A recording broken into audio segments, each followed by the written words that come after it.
ক্রেতা বিক্রেতার চাপ কম থাকলেও উত্তাপ কমেনি নিত্যপণ্যের বাজারে। মাসখানেক ধরে চড়া মুরগির বাজার আরও বেড়েছে ঈদের ছুটিতে। ফলে প্রতি কেজি সোনালীর দাম ছাড়িয়েছে 400 টাকা। সেই সাথে ব্রয়লারের দামও বেড়েছে নতুন করে, আর গরুর মাংস কিনতে হচ্ছে 800 টাকায়, যা নতুন করে ভোগাচ্ছে ঢাকাবাসীকে।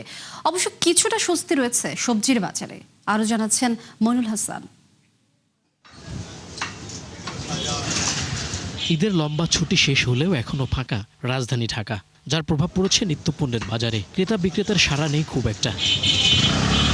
এমন বাস্তবতায় ঈদের আগের তুলনায় 20 থেকে 50 টাকা পর্যন্ত কমেছে সবজির দাম।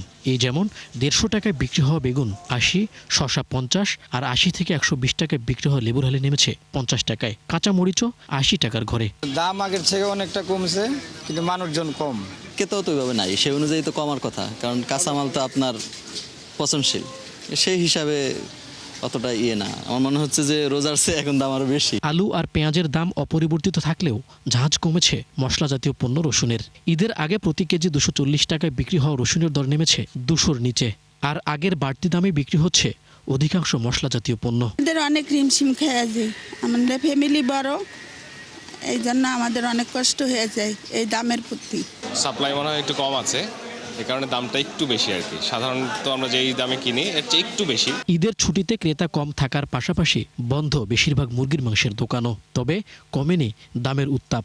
প্রতি কেজি ব্রয়লার 250, সোনালী 400, আর দেশি মুরগি বিক্রি হচ্ছে 800 টাকা পর্যন্ত। কমেনি গরুর মাংসের দামও, বিক্রি হচ্ছে সর্বোচ্চ 820 টাকায়। ওরা আমাদের কাছে চার্জ করছে 400 টাকা পার কেজি, যেটা সোনালী মুরগির জন্য আসলে অত্যন্ত দাম, এটা খুবই বেশি। সোনালী 360-70 পাইকারি আরতে পঁয়ত্রিশ আছে না, গাড়ি ভাড়া আছে না, কত পড়বো তো কতবার দেন 50 করে। তো এই এত দামে আমি আমার লাইফে কোনোদিন ব্রয়লার কিনি নেই। এই চান্নাতে একটু দামে কিনা হয়েছে, তো এর জন্য 800 টাকায় বিক্রি করে। চান্নাতে 800, এখনো 800। এদিকে মধ্যপ্রাচ্য সংকটে দেশে জ্বালানি সহ নিত্যপণ্যের দাম বৃদ্ধির আভাস দিয়েছেন স্থানীয় সরকার মন্ত্রী মির্জা ফখরুল ইসলাম আলমগীর। আমাদের সামনে কিন্তু খুব ভালো সময় না ভাই, একটু কঠিন সময়। এই যুদ্ধটা আমাদের খুব ক্ষতি করতেছে।